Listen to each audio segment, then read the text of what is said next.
Eh, vamos Todo a... bien. ¿Se ve Sí, sí, correctamente? adelante. Venga, pues vamos a ello. Voy a hablar de lo que son los aromas varietales y de la acción en particular que tiene la fermentación en ellos y en la longevidad.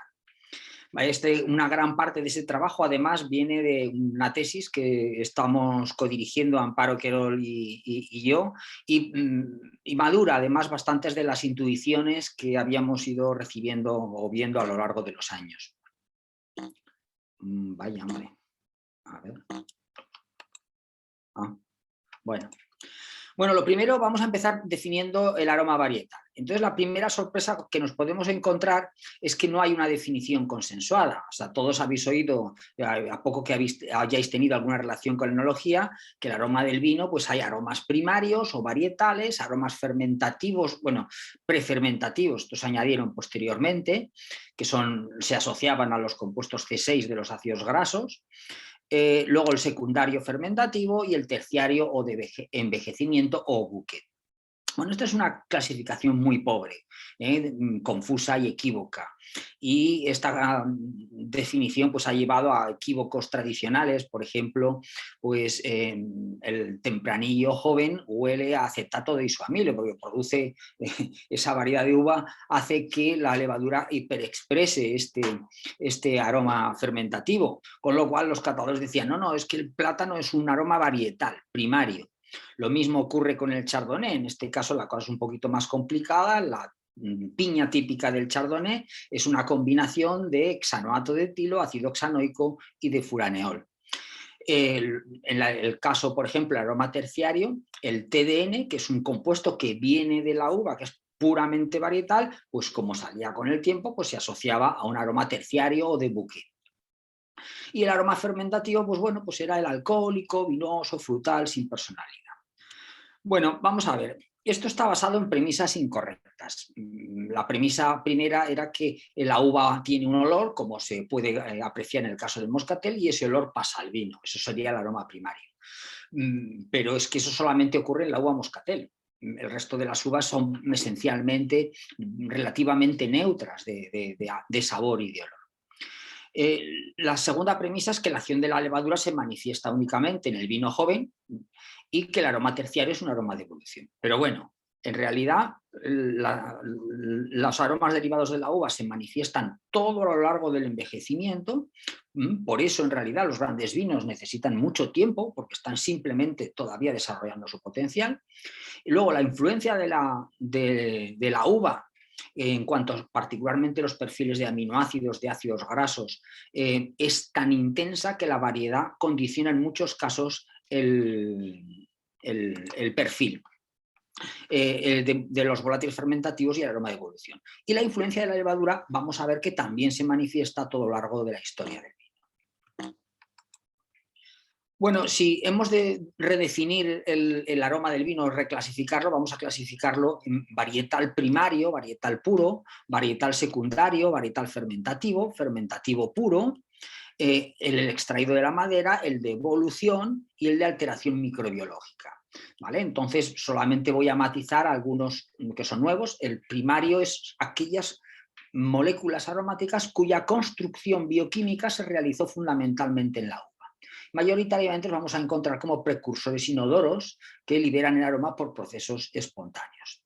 El varietal secundario son moléculas aromáticas formadas fundamentalmente por la levadura, pero en niveles y perfiles determinados por la variedad de uva. El fermentativo puro serían moléculas aromáticas formadas por la levadura, pero con poca dependencia varietal, y el de evolución serían las moléculas aromáticas generadas durante el envejecimiento por reacción química de metabolitos primarios de la uva o de la levadura, pero metabolitos primarios, no secundarios.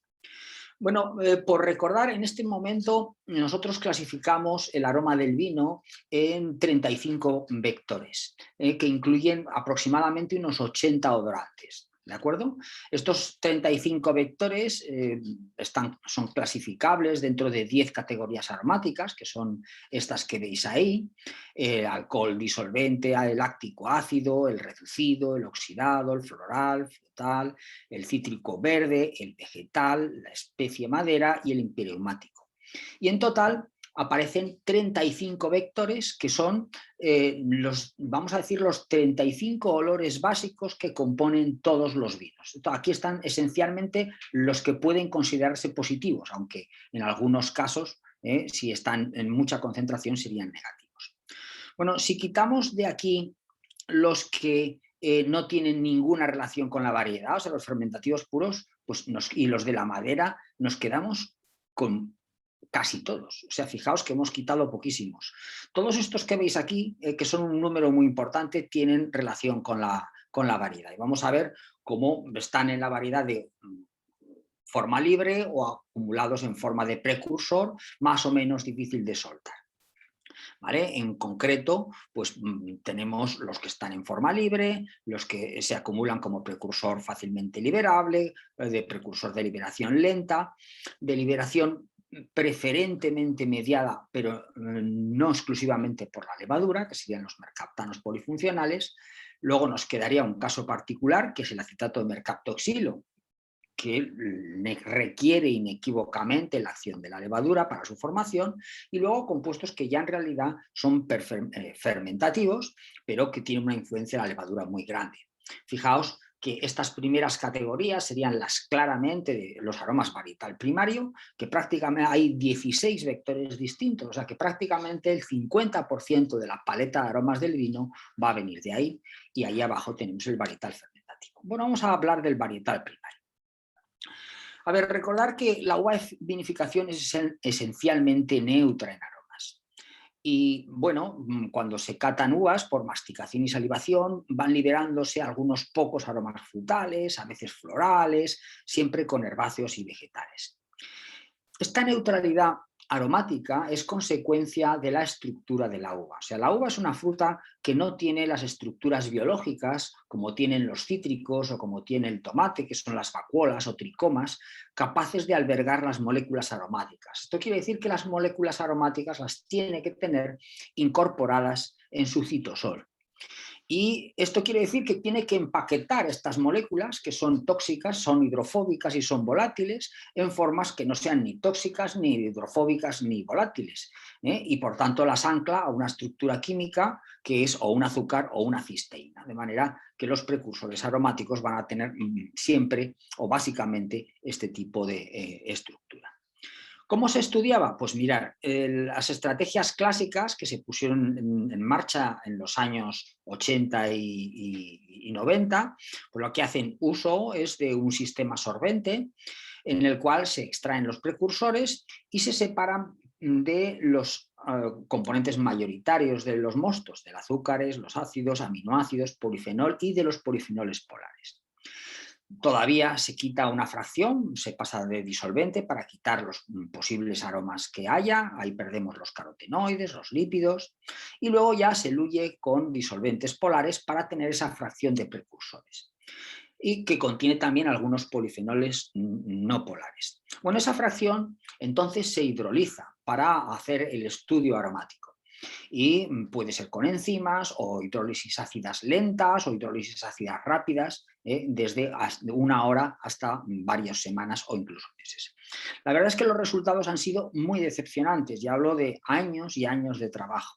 O sea, todos los aromas que salían en estas macerados, o sea, en estos hidrolizados, eran aromas a té, a oxidado, a miel, que no recordaban precisamente el aroma del agua. Hemos cambiado recientemente de estrategia, y lo que estamos haciendo es, primero formamos una mistela simplemente para ahorrarnos en el procesado de la uva, y en la mistela ya extraemos todo lo que nos interesa, los polifenoles y los precursores aromáticos. Seguimos empleando un extractante, pero hacemos la extracción con mucha suavidad, de manera que más del 95% de los polifenoles se quedan retenidos en la fracción y la sacamos con etanol. De manera que lo que tenemos es un engrudo al final con un color brutal, que es lo que llamamos la fracción fenólica aromática, que contiene todos los polifenoles de la uva y casi todos los precursores aromáticos. Esto ahora lo tratamos con muchísimo cuidado en una cámara anóxica, lo reconstituimos en vino sintético para ajustar el pH y el porcentaje de alcohólico, y lo empaquetamos con carbón activo con antioxidantes para garantizar anoxia total, y entonces lo envejecemos. Puede ser un envejecimiento muy rápido, tan solo un día, 75 grados, o una hidrólisis lenta que puede tardar más de 5 semanas a 50 grados, pero que equivale a varios años de envejecimiento. Bueno, y los resultados son espectaculares. O sea, de repente, cuando se hace esto, se consigue sacar una paleta de olores donde están justamente todos esos olores que se esperan o que se conoce que salen de la variedad de uva. Estamos intentando mejorar esta estrategia porque es extremadamente tediosa y cara, que consiste en hacer una fermentación ultra rápida y envejecer directamente ese vino, con lo cual estamos consiguiendo esos mismos aromas, pero claro, no podemos quitarnos ahora los aromas de la fermentación que interfieren un poquito. Pero bueno, estamos en ello. Bueno, voy a hablaros de a qué huelen las uvas, porque hemos hecho un trabajo, son trabajos muy costosos y en realidad hay muy poquito estudio. Hemos trabajado con las uvas de Garnacha y Tempranillo, bueno, que son de las principales que tenemos ahí en España. Empezamos el trabajo con 33 fracciones traídas de 33 no pagos distintos, de 33 fracciones de uvas distintas, pero sí que venían de toda España, de distintos grados de madurez, de distinta calidad. Se hizo todo el estudio, se reconstituyeron, se hidrolizaron, y lo que hicimos son estudios, pruebas sensoriales para ver a qué olía esto. Entonces aquí hicimos, bueno, veis, esto es un sorting task que nos permitió asignar que existían aproximadamente 5 grupos de aroma distinto. Elegimos una muestra representativa de cada uno de esos grupos de aroma diferente, y entonces hicimos un estudio más cuantitativo de los aromas que tiene por una técnica que se llama flash profiling. Y esos mismos representantes fueron estudiados por olfatometría, cogiendo extractos que sabemos que representan bastante bien esas propiedades aromáticas. Bueno, y además de eso, pues hicimos un estudio cuantitativo por cromatografía gas y espectrometría de masas. Bueno, vamos a ver. El estudio sensoriales nos permitió clasificar las muestras en 5 categorías totalmente distintas. Son categorías de olor. De manera casi espontánea, las muestras se clasificaron por variedades, ¿vale? O sea que sí que es verdad que hay un aroma varietal. Las garnachas fundamentalmente nos daban notas a fruta tropical y a cítrico, o a floral y fruta compotada, y los tempranillos, pues frutas negras y rojas con notas a madera, no había madera por supuesto, más notas vegetales y fruta compotada. Bueno, elegimos un representante, como os dije, de cada una de esas categorías, e hicimos luego la representación sensorial de estos representantes. ¿Vale? Este es el resultado de los 5 representantes. Ahí tenemos los distintos olores, los representantes de cada uno de los clústeres. Vale, y en este mapa ahora lo que vamos a representar es cómo se distribuyen los descriptores en el plano, este plano que representa toda la variabilidad sensorial. Entonces, fijaos cómo el descriptor vegetal se distribuye absolutamente por todo el plano. O sea, todas las muestras de uva tienen aromas vegetales. Vale, bien. En segundo lugar, hay unas notas a fruta compotada que aparecen en casi todo el plano, con la excepción, fijaos, de esta parte de aquí de la derecha, que es justamente la que toma donde aparecen los descriptores tropical cítrico. Ahí estamos seguros, por otros estudios que hemos realizado, que en realidad la nota fruta compotada pertenece a todo el espacio sensorial. Lo que pasa que cuando hay tropical cítrico no la percibimos. ¿De acuerdo? Pero podemos decir que son, por tanto, olores propios, comunes del agua. Y lo mismo ocurre con los olores alcohólicos. El olor alcohólico se deja percibir solamente en medio plano, que es justamente donde no están los descriptores a fruta roja. O sea, la fruta roja inhibe la percepción de alcohol, pero la percepción de alcohol está ligada a la presencia de alcohol, esencialmente a la presencia de alcohol y a las notas licorosas de algunos aromas. Y luego tenemos otras notas ya especiales que aparecen en regiones específicas, que son, con lo cual lo que podemos concluir es que las uvas tienen un olor común, que es ese vegetal más el alcohol que lo hemos puesto nosotros, más la fruta compotada, ese sería el olor de la uva. Y luego tiene unas notas exclusivas, que son esa fruta tropical o cítrica, la fruta roja, el queroseno y floral, que son más abundantes en garnacha, y las notas tostadas y a madera, que son más abundantes en tempranillo y que cuando coinciden con la nota fruta tropical se perciben en el tempranillo como fruta negra, ¿vale? Que eso hace una diferencia. Bueno, este es el resumen, ¿vale? O sea, 5 perfiles aromáticos, todas las muestras con carácter vegetal herbáceo, hay 2 notas presentes en todas las muestras, pero solo se perciben si no hay otras notas más fuertes y específicas, que son el alcohólico y la fruta compotada. La fruta roja es una nota aromática de calidad común a ambas variedades. Garnacha y algunas de tempranillo pueden desarrollar notas a fruta tropical, florales y queroseno, y tempranillo puede desarrollar notas a tostado y madera que ayudan a percibir la fruta roja como fruta negra. Bueno, y luego hay, pues obviamente, otras variedades, van a añadir algunos descriptores más. Estos estudios están en curso. Bueno, ya os voy a mostrar los resultados de la olfatometría. Suele ser aburrido presentar tablas de este estilo. Estas son la tabla resumen de los estudios de las 5 olfatometrías realizadas sobre los 5 extractos. Pero es que pocas veces tenemos estudios con una calidad o una separación tan increíble. Aquí tenemos el representante de la fruta tropical, el representante del clúster floral, el representante de madera, el representante del vegetal, el representante del que era vegetal y fruta compotada. Bueno, y ahora resulta, los odorantes los clasificamos en 2 categorías, los he ordenado simplemente por la diferencia que hay las diferencias que hay entre los 5 grupos. Entonces, los que están más arriba en la tabla son los odorantes más diferenciantes y los que están abajo en la tabla son los menos diferenciantes, los que son comunes a todos y que podemos, por tanto, definir como constitutivos.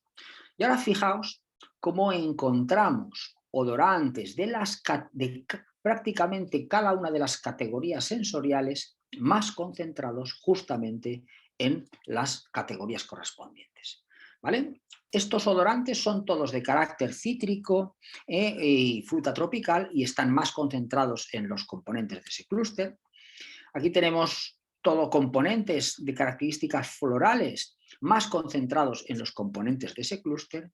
Aquí tenemos componentes de características fenólicas, y aquí se me ha metido que están más concentrados en este clúster. El de arriba, este no es de características fenólicas, pero este es el que en este contexto huele a fruta negra, hace que la fruta tropical se perciba como fruta negra. Y fijaos en los vegetales. Los vegetales tenemos ahí efectivamente estos 2 que son vegetales, 2 notas muy específicas que son un aldehído insaturado que no es de 6 átomos de carbono, sino es de 9, y también una molécula, una acetona de 8 átomos de carbono que vienen de los ácidos grasos.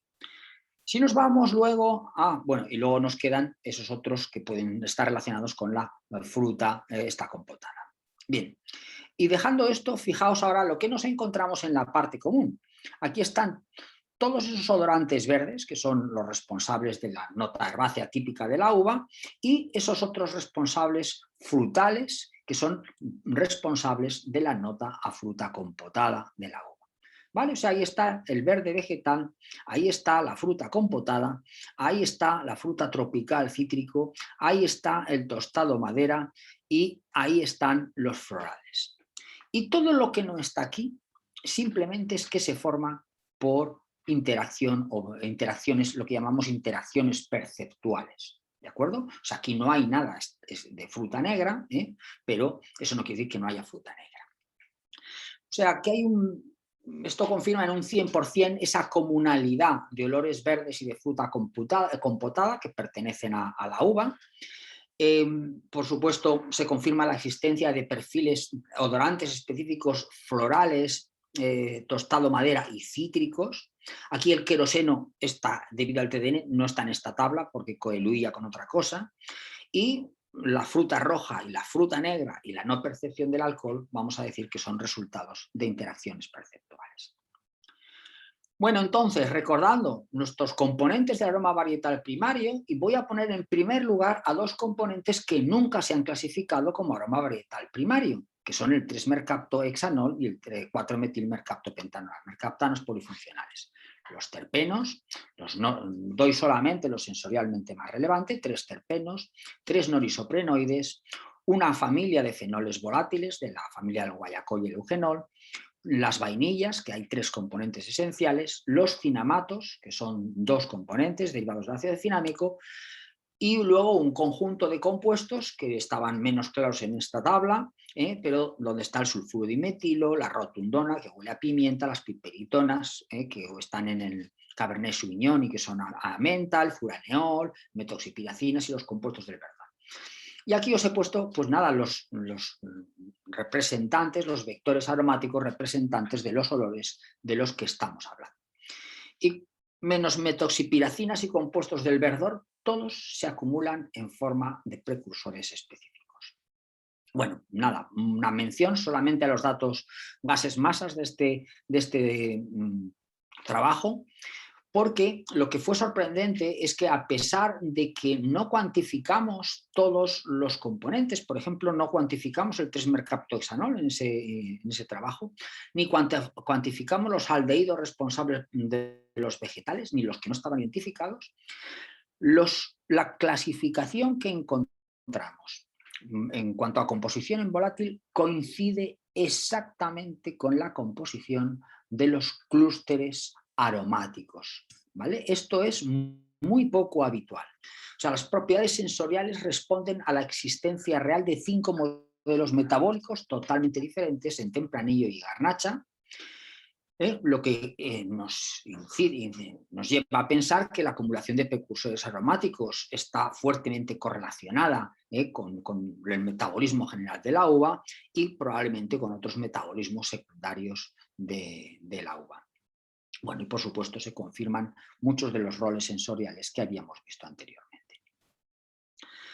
Vamos ahora a pasar a ver cómo evolucionan los precursores específicos y sus aromas derivados en uva y vino.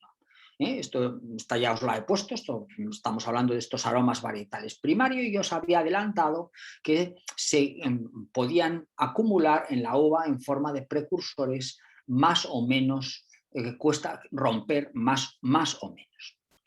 ¿Vale?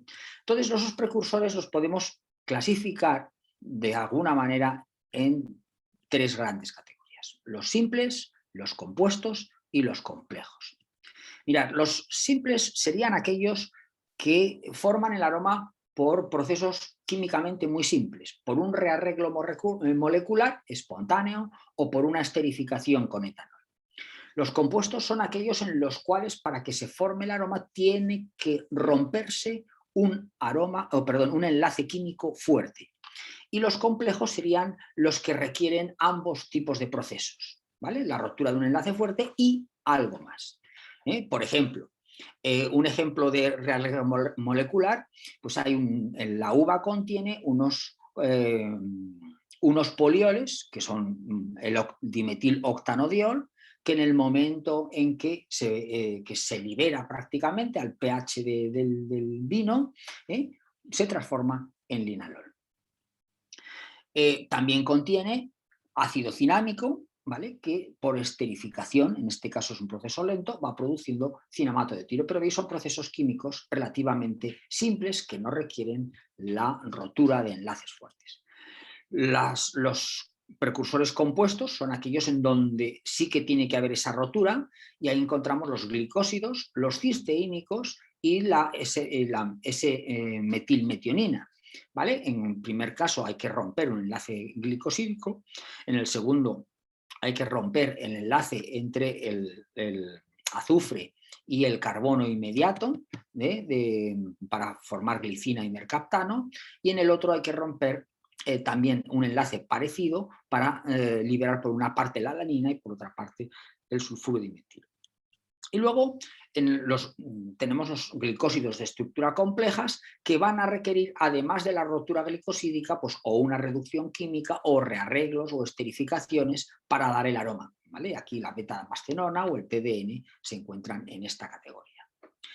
Mirar, todos estos procesos de rearreglos y las roturas de enlaces se pueden dar de forma, o se tienen que dar, de hecho, de forma espontánea en el vino. Serán generalmente procesos lentos.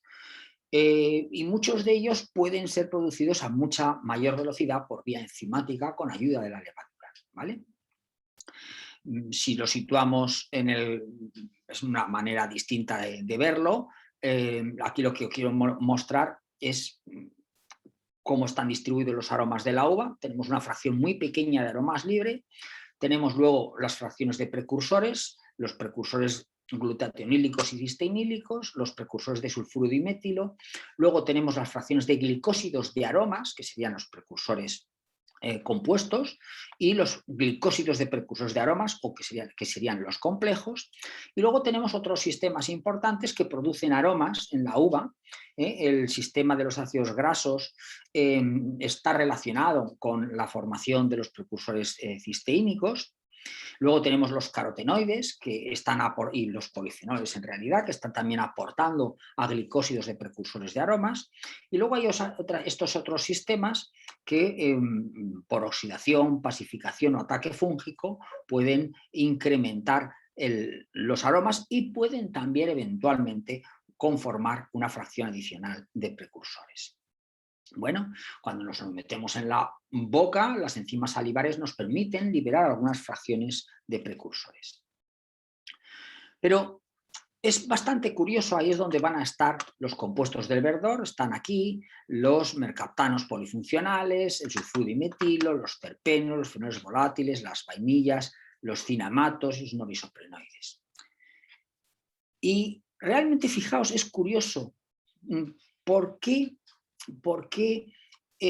aparentemente la uva tiene precursores aromáticos que no aparecen cuando consumimos la uva, ¿no? Es una pregunta porque la naturaleza generalmente no deja, a ver, sí que deja cosas al azar, pero todo lo que coge al azar que a la larga no funciona, se lo acaba cargando. Entonces, es una pregunta interesante y eso me lleva a pensar que la uva es una fruta que está hecha ya en la propia naturaleza, no solamente para ser consumida fresca, sino incluso para ser consumida cuando estaba pacificada o cuando estaba envejecida, ¿vale? O sea que, y ahí a lo mejor esos precursores que no se manifiestan ya empiezan a manifestarse.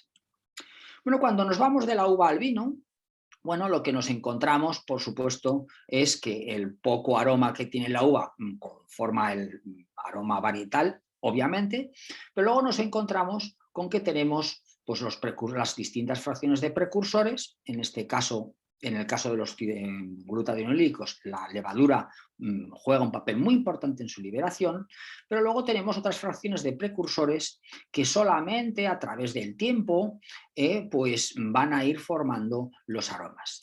Y vamos a encontrar, bueno, pues ¿de cuánto tiempo estamos hablando? Esto va a depender. Pues depende de cada cosa. Pues los rearreglos de terpenos, pues algunos son muy rápidos, casi instantáneos. En pocos días los tenemos ya formados. La esterificación con etanol, pues resulta que en muchos casos es un proceso muy lento. Entre 2 y 5 años a temperatura ambiente están muchos de los ácidos esterificándose. La rotura de glicósidos también es un proceso lento, que se lleva entre 1 y 3 años. La rotura de enlaces carbono-azufre también son muy lentos, años. Aquí nos faltan datos. Y la rotura de organización de precursores complejos todavía es más alto, probablemente más de 5 años en algunos casos, ¿vale?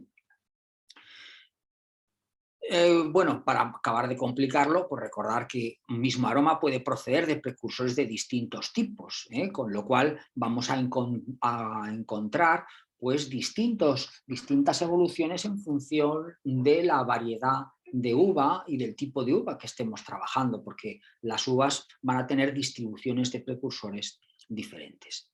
Y luego veremos también que el perfil polifenólico además influye en la estabilidad. Bueno, ¿de qué dependen las curvas de evolución de aromas con el tiempo? Bueno, pues dependen de lo estable que sea esa molécula aromática en el vino, de la complejidad de los procesos químicos asociados a la liberación, como ya hemos comentado, y de la interacción con la fermentación. Y vamos a encontrar 4 grandes tipos de evoluciones. Aquellos en los cuales hay un máximo temprano y luego enseguida decrece, que son aromas de vino joven. Aquellos que tienen un máximo más retardado y luego veremos una meseta o una disminución suave, los que crecen de manera continua y los que siguen evoluciones muy complejas. Vamos a dar un pequeño repaso a estos tipos. Vamos a empezar con los de acumulación rápida y aquí tenemos el geraniol, los terpenos, el linalol y el geraniol. Aquí tenéis, estos son 2 fracciones de uva y estos son hidrólisis rápida o lenta. Da igual, o sea, fijaos que inmediatamente al principio se forman y luego ya inmediatamente empiezan a perderse. Y esto es lo que tenemos en fermentados obtenidos con distintas levaduras y envejecidos, en este caso son envejecimientos rápidos, pero el efecto siempre es el mismo. ¿Vale? Y en otras variedades, pues en Riesling, a ver, como os decía, ojo que las evoluciones pueden ser distintas. Fijaos en el Riesling, que tiene un contenido importante, pues el contenido es máximo en el tiempo cero. Mientras que en la garnacha, que tiene un contenido más pequeño y muchos de ellos están en precursores, pues no se alcanza el máximo hasta que haya un poquito de envejecimiento. Luego volveremos acerca del efecto que tiene la fermentación en estos, aunque aquí ya empieza a verse que hay algún efecto. Bueno, los que tienen luego a continuación perfiles que se llegan a estabilizar, ahí tenemos el óxido de rosa, fijaos cómo se acumula y luego alcanza una meseta. Y aquí tenemos, esto es un experimento todavía sin publicar, donde hemos encontrado pues, una levadura que es capaz de producir esta maravilla de aroma, que este es el olor típico de rosa, de lichi. Luego tenemos, aquí otros, el Riesling acetal o la beta-damascenona, siguen evoluciones de este estilo, o el vitispirano, pues en alguna variedad sigue de este estilo, en otras sigue una tendencia creciente. El tercer perfil de acumulación son los que crecen de manera perpetua, y aquí tenemos, por ejemplo, pues los productos de degradación, por ejemplo, el óxido de linalol y el alfa-terpineol, que son productos finales en la degeneración, y ahí veis cómo va efectivamente acumulándose de manera continua. También el guayacol en algunos mostos, el cinamato de etilo, por cierto, fijaos la influencia de la levadura tan brutal que tenemos aquí. Y luego, pues otros, estos ya no, aquí no hay estudios de levadura, donde tenemos el TDN o el siringol, el TDN es particularmente importante, son moléculas que están creciendo de manera continua. En un vino, estas moléculas podrían estar creciendo sin parar probablemente a lo largo de 10 años, y el sulfuro de dimetilo, pues es lo mismo. ¿Vale? Luego tenemos los perfiles de acumulación más complejos. ¿Vale? Ahí tenemos, por ejemplo, el mercaptohexanol, que si está en uva solo no parece un perfil muy complejo, pero cuando nos vamos a los vinos, luego veremos por qué, pues el perfil es bastante más complicado, aunque aquí veis que alcanza un máximo al principio y empieza a desaparecer. Y aquí tenemos la mercaptopentanona, que sigue un perfil pues, un poco sinuoso. Y el colmo de los perfiles más complicados los encontramos en los vinilfenoles. En los vinilfenoles, pues aquí nos encontramos comportamientos muy dispares que dependen esencialmente del tipo de levadura con el que hemos hecho la fermentación. Mirad aquí, esto es un experimento en donde trabajamos con una Saccharomyces cerevisiae pura y luego con fermentaciones secuenciales con distintas no Saccharomyces. Estos son el vinilfenol, vinil guayacol, el resultado era el mismo, y es obvio que esta Saccharomyces formó cantidades muy importantes y en esta la tendencia del vinilfenol es a decrecer y luego al final vuelve a crecer un poquito. Aquí tenemos estos puntos azules que están aquí en una línea prácticamente continua.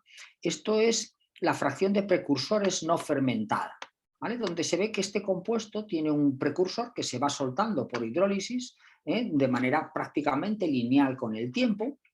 Y aquí vemos cómo el resto de los fermentados pues consiguió, bueno, no alteró prácticamente nada esta dinámica de precursor, pero cómo ha debido consumir parte del precursor porque al final se nota una divergencia importante. Esto lo encontramos también, estas divergencias de comportamientos, también solo entre Saccharomyces. Aquí tenemos pues, 3 tipos de Saccharomyces. Dos con cantidades muy importantes de los vinilfenoles que van decreciendo a lo largo del tiempo y otra que es la Sobi del alemán que produce cantidades mínimas y como no ha tocado los precursores, pues lo que hace es que va incrementándose los precursores hasta que al final se equilibran. Bueno, ¿cuál es el efecto de la fermentación? Ya algunas cosas ya se han visto. Pero más o menos los efectos siguientes son los que podemos esperar. Un efecto es acelerar la hidrólisis de los precursores, adelantando la formación del aroma, pero sin alterar la cantidad final de aroma formada. Y esto puede hacerse de forma directa, o sea, la levadura pone la actividad enzimática, o de forma indirecta, la levadura genera un pH más ácido, por ejemplo, y ese pH más ácido hace que la hidrólisis de los precursores se acelere. En segundo lugar, la levadura puede metabolizar o transformar el precursor en otra molécula distinta y, por tanto, disminuir la cantidad de aroma formado. En tercer lugar, puede transformar componentes del mosto en precursores aromáticos, por tanto aumentar la cantidad final de aroma formado. En cuarto lugar, puede formar por sí misma el aroma varietal, esto es bastante extraño, pero no es imposible, y la quinta posibilidad es que la levadura, que esta la acabamos hemos sido conscientes solo ahora mismo, hace unos meses, puede formar especies reactivas que destruyen el aroma varietal. Y aquí resulta que los vinilfenoles que habéis visto son extremadamente reactivos hacia los mercaptanos, incluyendo los polifuncionales, y el sulfuroso, que también al fin y al cabo es un metabolito de la fermentación, pues que puede ser reactivo, es reactivo hacia la beta-damascenona. ¿Vale? Bueno, vamos a ver algún ejemplo en los que la levadura acelera la hidrólisis de los precursores, ¿vale? Vale, por acción enzimática, pues en vez de mostraros los terpenos que ya son conocidos, os voy a mostrar el efecto que hemos visto en 10 levaduras Saccharomyces distintas con la beta-damascenona. Y fijaos, estos son los vinos recién fermentados, donde encontramos diferencias en los niveles de beta-damascenona de un factor más de 3. Curiosamente, este es el mosto sin fermentar, quiere decir que en todos los casos la levadura ha acelerado la fermentación. Pero tras el envejecimiento, resulta que todos los niveles se han venido al mismo nivel, ¿vale? O sea que en realidad la levadura lo que ha hecho ha sido adelantar esa fermentación, adelantar ese aroma, pero no ha producido más. Con los terpenos nos encontramos, con liranol y geraniol nos encontramos lo mismo. Lo que pasa que hay, como son moléculas inestables, un adelanto de la hidrólisis va a suponer un acortamiento del tiempo de vida. Y luego por acción indirecta, aquí tenemos otros resultados que estamos sacando ahora, en donde nos pusimos muy contentos a ver que la levadura tenía un efecto sobre el TDN, que es el que huele a queroseno, pero, sorpresa para nosotros, al final resulta que ese efecto es indirecto y es simplemente por el pH. La que tenía un pH, genera un pH más ácido, pues lo forma más rápido, y la que tenía un pH menos ácido, pues lo va soltando más lentamente. Vamos a ver los casos en los cuales hay una disminución de la cantidad total de aroma. Vale, aquí, bueno, no son a lo mejor los mejores ejemplos, Fijaos fundamentalmente en estos dos de aquí, el guayacol. A ver, el guayacol en sí no es un aroma desagradable, ¿eh? El guayacol es un aroma que recuerda mucho al clavel, ¿vale? Al clavel. Es un aroma agradable. El problema es que el guayacol se puede acumular en las uvas que han recibido los humos de los incendios forestales. Y entonces la uva acumula el guayacol, lo metaboliza, lo acumula como precursor y lo va soltando de manera natural. O sea, en este caso, claro, nos encontramos con niveles de guayacol extraordinariamente altos.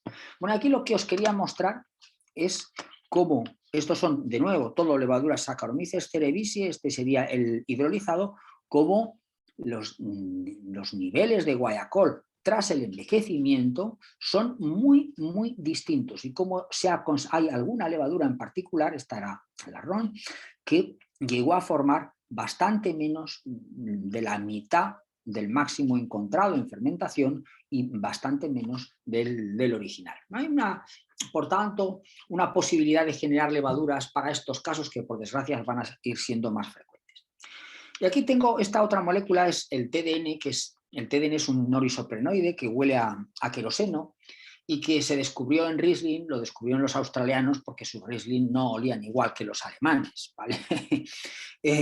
Pero es un aroma que está en todos los vinos y que en muchos de los vinos de Castilla-La Mancha, Aragón, Valencia, cuando hay un proceso de insolación muy intensa, pues acaban desarrollando aromas que solemos llamar alquitranados o terrosos, que van fundamentalmente debidos a este compuesto.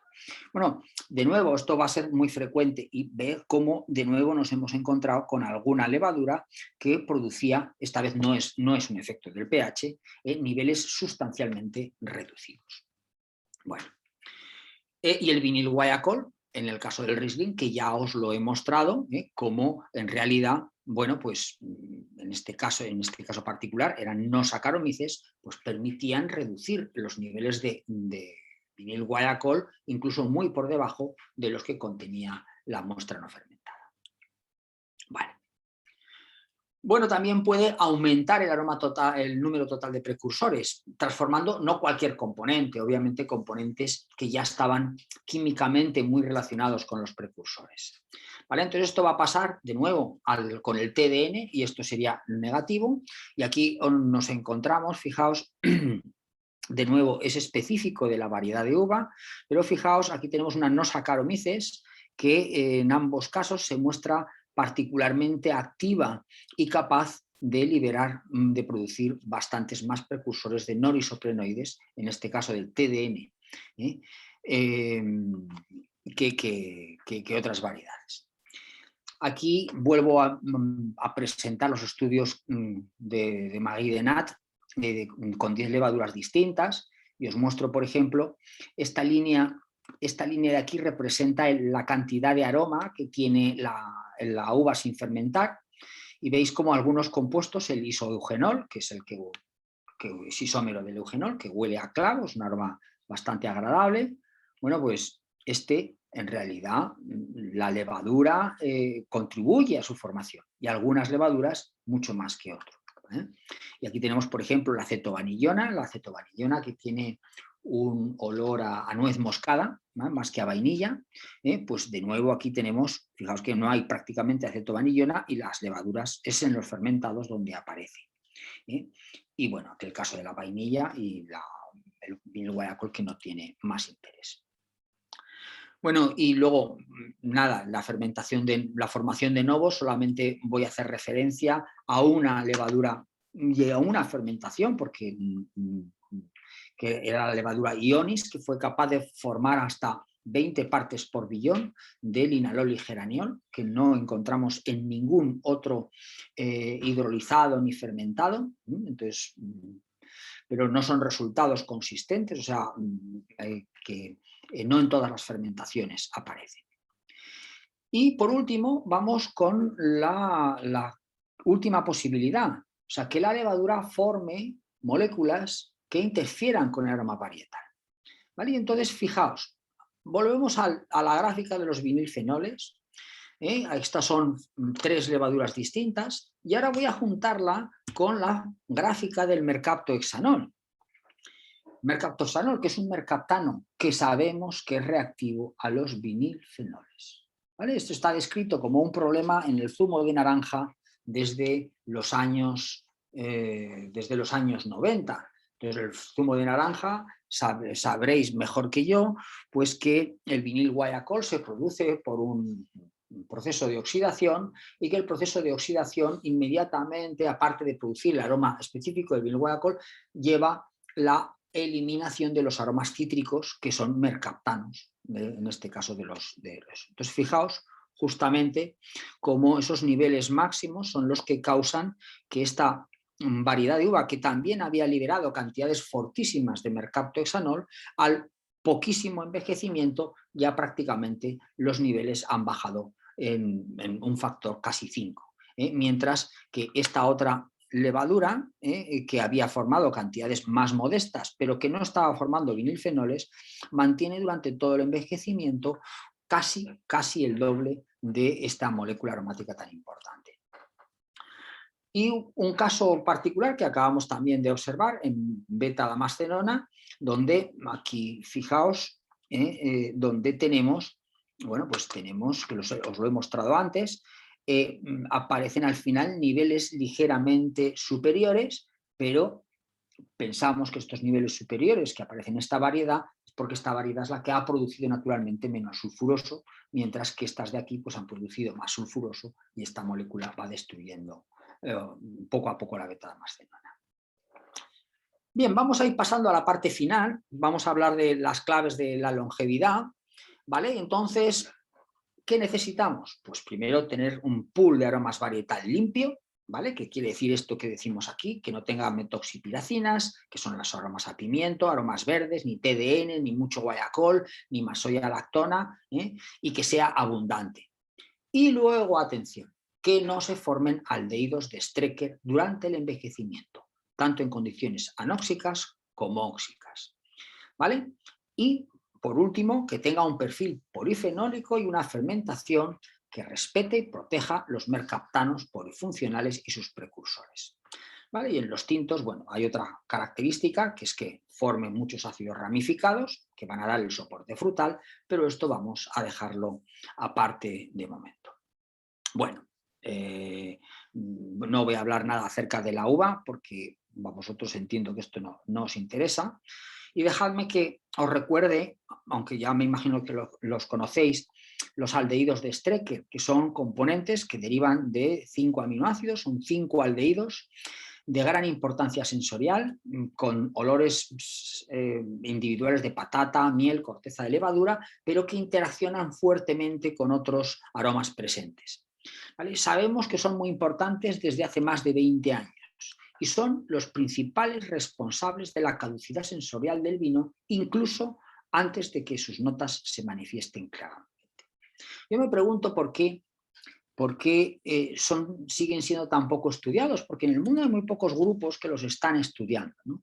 Y pienso que en parte es porque hemos tenido la mala o buena suerte de que justamente los vinos de una zona desértica como Zaragoza, que son de garnacha, y la pajarilla, que era un vino blanco, pues estos aromas son explícitos enseguida, lo que nos ayudó a ser los primeros en encontrarlos, pero luego también son compuestos que son muy difíciles de analizar, ¿vale? Entonces, quien no sepa realmente analizar bien estos componentes va a tener problemas porque son tan reactivos que pueden reaccionar con los materiales de las propias columnas cromatográficas, por los que pueden no detectarse por olfatometría.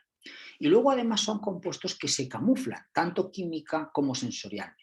O sea, químicamente forman complejos con el sulfuroso, con lo cual no huelen y entonces no llaman la atención.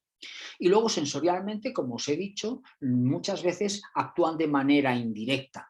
Por ejemplo, el metional, un poquito de metional hace que la fruta se perciba como fruta compotada y luego un poquito más como fruta pasa, y luego solo si hay montones ya notas la nota metional.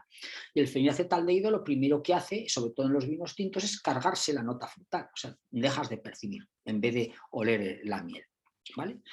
Pero que sepáis que casi el 75%, de acuerdo a nuestros estudios, de los vinos normales, sin estar oxidados, ya tienen niveles de estos aldehídos suficientes como para acabar su vida. Bueno, a ver, ¿cómo se forman? Se pueden formar por la oxidación directa de los alcoholes superiores, esto no es muy importante, menos de un 1 por 1000. Se pueden formar en la fermentación alcohólica, ojo, que generalmente no es muy importante, pero hemos visto que en algunas levaduras y con alta producción de sulfuroso y con alto manejo de sulfuroso, la cosa puede ser más importante, ¿vale? Bueno, simplemente recordar que los aldehídos de Strecker son una parte esencial de la ruta de Ehrlich y que en el momento en que haya sulfuroso en el interior de la célula se va a producir el bloqueo y no van a funcionar las enzimas, ni reductasas ni oxidasas, de manera que se va a liberar el complejo. Y hemos demostrado que efectivamente la cantidad de aldehído que se libera depende de la cantidad de alcohol que se libera y depende de la capacidad de la levadura de producir sulfuroso, que entendemos que está relacionada con su capacidad, con los niveles de sulfuroso interno que tiene. Bueno, pero la parte más importante o más llamativa es la degradación oxidativa de los aminoácidos. Esta es lo que se llama la degradación de Strecker, que es una reacción muy sencillita entre un aminoácido y este alfa-dicarbonilo para dar el aldehído y una cetoamina, que aquí no nos importa. Y esto, fijaos, que puede pasar en la historia del vino, pues en la propia uva, en la botritización y en la pasificación, aunque aquí podría haber una posible reabsorción en la fermentación. Puede pasar con los dicarbonilos fermentativos, ¿vale? O sea, estos dicarbonilos pueden ser el glioxal, el metilglioxal y el diacetilo, y puede pasar con las quinonas que se forman durante la oxidación del vino, que, bueno, pues vamos a ver algo de ahí. Esto quiere decir que estos compuestos, fijaos aquí, su formación podría darse en diferido, o sea, sin necesidad de que el vino tenga un contacto con el oxígeno. Os lo voy a mostrar. Y esto, de nuevo, son resultados que acabamos de publicar en la tesis de Marie Denac, en donde encontramos, fijaos, estos son los 3 de los aldehídos de Strecker, y esto es en su evolución en un envejecimiento totalmente anóxico. No vieron ni una sola molécula de oxígeno. Y fijaos cómo se están formando. Estos no estaban preformados, ¿vale? Estamos analizando los aldehídos totales. Son formaciones de novo. Y esto quiere decir que es degradación de Strecker pura y dura que está habiendo, bien por los dicarbonilos que hayan formado las levaduras o bien por alguna quinona que hubiera previa y que no debería estar en principio, pero no lo puedo... Bueno, también se forman, por supuesto, cuando hay oxígeno. Esto sabemos desde hace años que su formación responde a una ecuación que es casi perfecta. Para el caso del metional, la cantidad de metional que se forma depende de la metionina que queda en el vino tras fermentación, del hierro y de la presencia de estos pigmentos, ¿vale? Esto sería el precursor, esto sería el catalizador, y en aquel momento pensamos que estos pigmentos reaccionaban con los aldehídos. No, ahora hemos encontrado que estos pigmentos lo que hacen es evitar la oxidación, o sea, quitan la formación de quinonas. Y para los 2 aldehídos de Strecker tenemos lo mismo, excepto para el fenilacetaldehído, donde aquí aparece como dicarbonilo fundamental el diacetilo. El modelo es un poquito más pobre, pero aparece la misma estructura. Bueno. Y hemos conseguido demostrar, esto es un trabajo también recién publicado, cómo efectivamente el perfil polifenólico incide muchísimo en la cantidad de estos aldehídos que se forman. Aquí tenéis, mirar, por ejemplo, para el metional, lo tenemos aquí, y estos son polifenoles extraídos de tempranillo, de garnacha y de moristel, otra variedad típica aragonesa, y lo mismo para el fenilacetaldehído. ¿Vale? Y lo que hemos podido demostrar, aquí, bueno, esta es la velocidad de consumo de oxígeno. Lo que hemos podido demostrar es que un tempranillo consume oxígeno muchísimo más rápido, pierde color y produce menos aldehídos de Strecker. Bueno, y al final lo que nos hemos encontrado que es que los polifenoles del tempranillo, particularmente los antocianos del tempranillo, son unos antioxidantes que los químicos llamamos sacrificiales. O sea, se oxidan, consumen el oxígeno rápidamente, pero se autodestruyen, con lo cual no dan lugar a que forme la quinona que da la reacción de Strecker, con lo cual están protegiendo y explican por qué los vinos de tempranillo son mucho más longevos. Bueno, esto me la voy a saltar para poder pasar a la discusión. Y en conclusión, bueno, pues mirar que ¿qué necesitamos? Pues primero tener buenas uvas. Segunda condición, que no se acumulen aldehídos de Strecker, ¿vale? Y esto significa que debemos evitar que se acumulen los aminoácidos precursores tras la fermentación, que debemos evitar que se acumulen dicarbonilos durante la fermentación y que debemos evitar esos perfiles polifenólicos más negativos.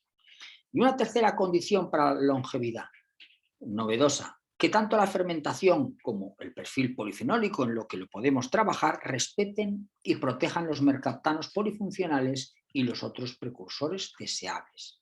¿Vale? Entonces, mucha atención a las levaduras y las condiciones que metabolizan los precursores, tanto los mercaptanos polifuncionales como los disulfuro-dimetilo o cualquier otro.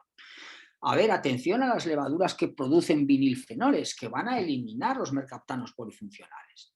Y evitar el contacto entre mercaptanos polifuncionales y fracciones de polifenoles muy reactivas, ¿vale? Que eso puede tener su aplicación en biotecnología. Y ya con esto acabo, pues algunos retos que salen aquí específicos para la biotecnología de la fermentación.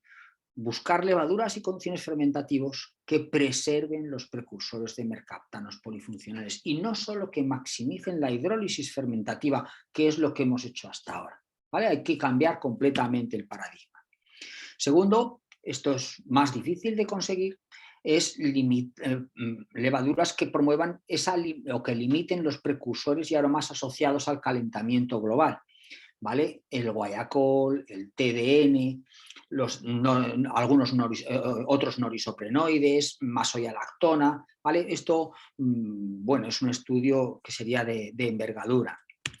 En tercer lugar, a ver, al de fermentaciones y condiciones de fermentación que minimicen la acumulación de aminoácidos, no de aldehídos, de aminoácidos de Strecker, que minimicen la formación de dicarbonilos.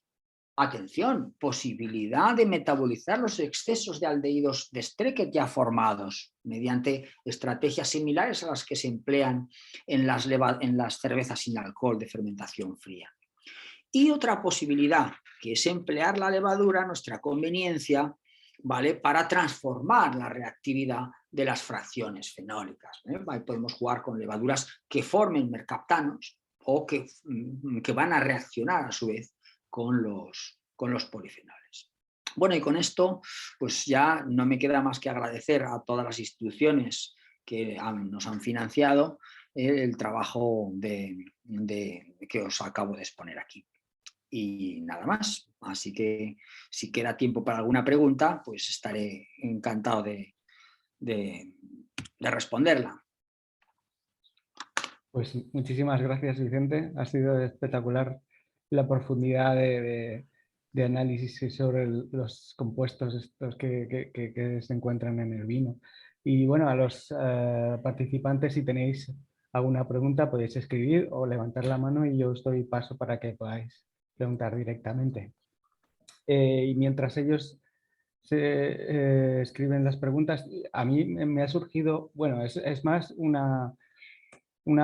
te quería plantear una hipótesis más general, porque has dicho que el alcohol es muy importante para la esterificación de aromas en procesos complejos y compuestos también, ¿no? Entonces, me surge la duda de qué ocurriría si se produce una fermentación con una levadura que produzca unos niveles de alcohol muy, muy bajitos o 10 veces menores a los que producen de 12 o 14 normalmente, ponte uno o así, eso afectaría a la producción de todos esos compuestos por esterificación, pero también a la percepción de los diferentes aromas. ¿Cómo ¿Puedes comentar un poco Pues sobre es una esto? pregunta muy interesante. A ver, vamos a ver, en el momento en que quitas el alcohol, es que los efectos del alcohol son son muy complicados, porque hay efectos químico-físicos, o sea, simplemente afecta al reparto, hay efectos de ingeniería química, afecta a la transferencia y a la dinámica de paso a fase gas, y luego hay efectos perceptuales. Y luego están los efectos químicos. Entonces, a ver, en principio, cuanto menos alcohol haya, más se perciben los aromas. O sea, Pensaba que era al revés. no, cuanto menos alcohol se van a percibir más los aromas. El alcohol no es, primero, porque baja la fracción de aromas que está en fase vapor, y segundo, porque interacciona perceptualmente y dificulta la percepción de algunos olores. Sí que es verdad que algunas notas dulzonas del alcohol pueden ser convenientes en algunas cuestiones. Vamos a ver, entonces, fíjate, si no tenemos alcohol, lo que va a pasar que no se van a formar los aromas que son fundamentalmente ésteres los importantes, ¿vale? O sea, entonces, eso va a cambiar totalmente la dinámica. O sea, ahora, por ejemplo, los ésteres del vino pertenecen a tres grandes categorías. Una, los etílicos, los etílicos, vamos a decir que sí. Los etílicos que se forman en equilibrio. Por ejemplo, el hexanoato de etilo, octanoato de etilo, o sea, el butirato de etilo. Esos generalmente en la fermentación, la cantidad de hexanoato y de ácido hexanoico que se forma está ya casi en el equilibrio químico. De manera que eso nos garantiza que esos compuestos no cambian durante el envejecimiento. ¿Vale? Entonces ahí tienes generalmente, sobre todo en los vinos tintos, incluso en muchos blancos, los niveles de estos ésteres se mantienen bastante constantes porque están ya en el equilibrio. Pero luego tienes los ésteres etílicos en los que prácticamente el éster no se ha producido en la fermentación, solo se ha producido el ácido. Entonces ahí tienes unos compuestos que son fundamentales para el vino tinto, que son todos los ácidos, todos los ésteres derivados de los ácidos ramificados, ¿vale? El ácido 2-metilbutírico, isobutírico, 3-metilbutírico y unos más complejos de 6 átomos y 7 átomos de carbono.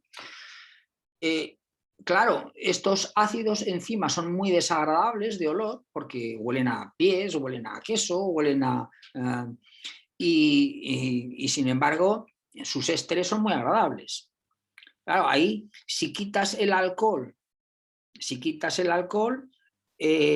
como estos compuestos estén ahí, te van a provocar una distorsión aromática, ¿no? O sea, ese fermentado te va a producir, va a tener un olor así un poco a queso, ¿no? O a láctico, seguro.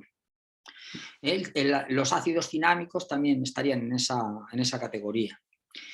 Y luego están los acetatos, los ésteres de acetato, que esos al revés, esos se hidrolizan enseguida, o sea, esos solo se forman en la fermentación y están tan lejos del equilibrio que tras muy poquito tiempo han desaparecido.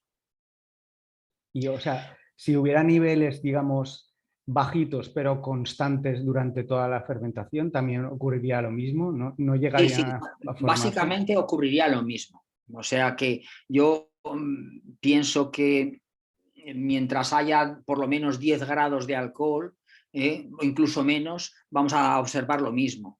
Cuando haya niveles más bajos, bueno, pues se encontrará el equilibrio antes, pero no va a haber gran diferencia. Pero vamos, cuanto más reduzcamos el alcohol, mejor. Ya. O sea, eso que nos quede claro a todos. Sí. Sí.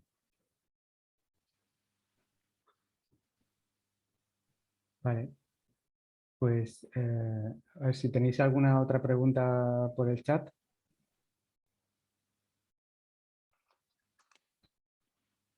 Yo es que sí me parece que lo de la reducción del alcohol es un poco hacia donde nos dirigimos todos, porque es el futuro. Y la interacción con los compuestos minoritarios es esencial. A ver, nos pregunta Amparo que tus datos indican que las levaduras pueden contribuir tanto positiva como negativamente en los aromas, sobre todo en la maduración. ¿Piensas que puede haber selección de levaduras en función de las variedades? ¿Tu idea inicial se confirmaría con estos datos? A ver, una de las cosas que quería transmitir, que no sé si la he conseguido transmitir, es que está claro que la levadura tiene que ser lo más...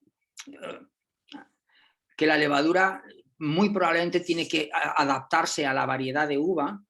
Bueno, son dos cosas. Eso por un lado, eso lo he pensado siempre, ¿vale? Que la levadura tiene que adaptarse a la variedad de uva. ¿Por qué? Pues porque lo que hemos visto es que el perfil aminoacídico específico de la variedad y el perfil, en realidad también el polifenólico y otros perfiles que no conocemos, pues afectan muchísimo el metabolismo de la levadura. Pero luego la otra cosa que quería transmitir es que es vital trabajar en levaduras, en selección de levaduras con conceptos totalmente nuevos que han pasado totalmente desapercibidos. Entonces, a ver, es que nadie, que yo sepa, nadie se le ha ocurrido todavía estudiar cuál es el perfil de aminoácidos que dejan las levaduras después de la fermentación. Con el fin de decir, oye, voy a hacer una levadura que me deje el medio sin fenilalanina y sin metionina y por tanto, pues que el vino pueda sufrir una oxidación tranquilamente sin que se formen aldehídos de Strecker. Pues eso, ¿dónde va a ser eso más importante? Pues obviamente en las variedades de vino, de variedades de uva que tienen más tendencia a la formación de Strecker, que como acabamos de ver, pues depende del perfil polifenólico. O sea que de nuevo llegamos a que tiene que estar relacionada con más adaptada para un tipo de fermentación. Y luego otra cosa que quería transmitiros, que, a ver, realmente el cambio climático, obviamente uno de los efectos más desagradables es el alcohol, que por eso hay que estudiarlo e intentar quitarlo, pero otro de los efectos que estamos viendo en el campo de los aromas son desequilibrios aromáticos brutales. O sea, realmente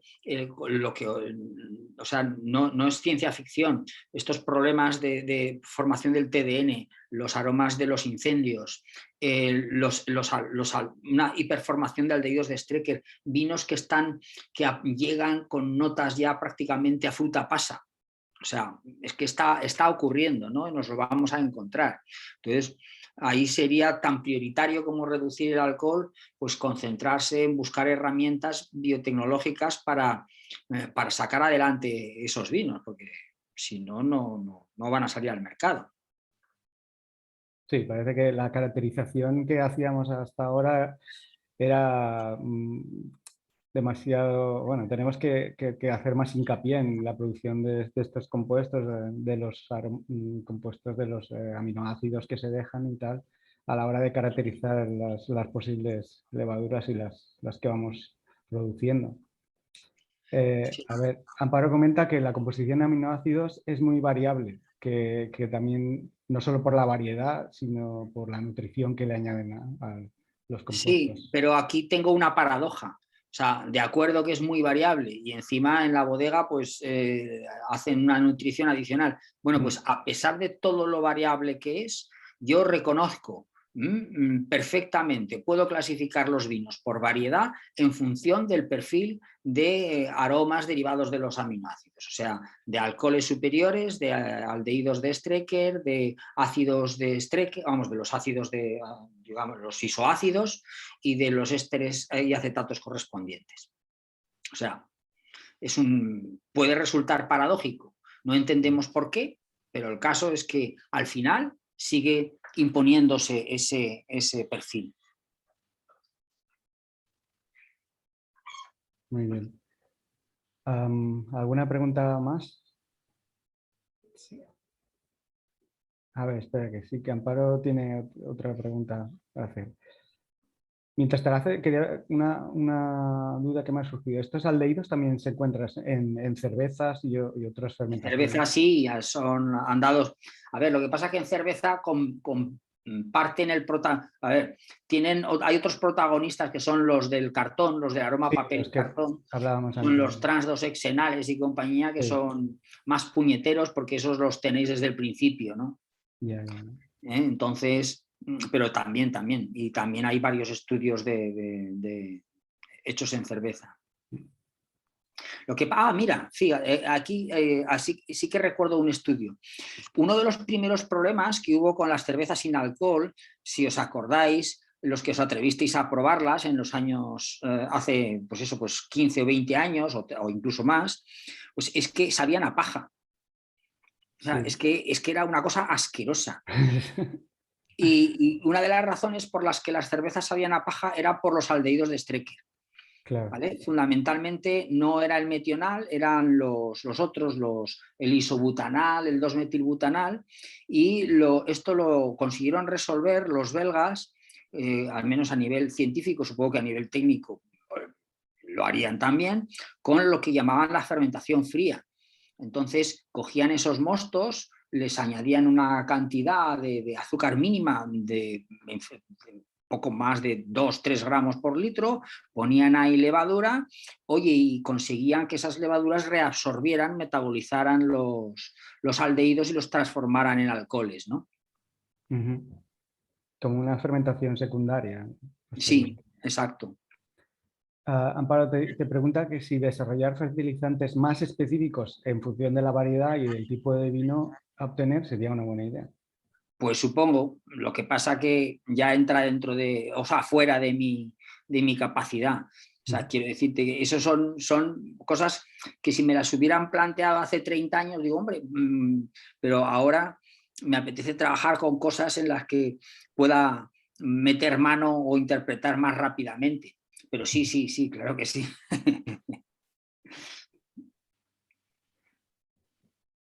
Pues si no hay ninguna pregunta más, parece que no. Pues realmente te agradezco nuevamente haber participado en nuestros seminarios porque ha sido un placer, hemos aprendido mucho de aromas y nada, cuando quieras y podamos por fin reunirnos, esperamos contar contigo nuevamente en el futuro. Pues espera que me estoy liando. Pues nada, pues muchísimas gracias. De verdad que lamento no poder estar ahí con vosotros y estrecharos la mano.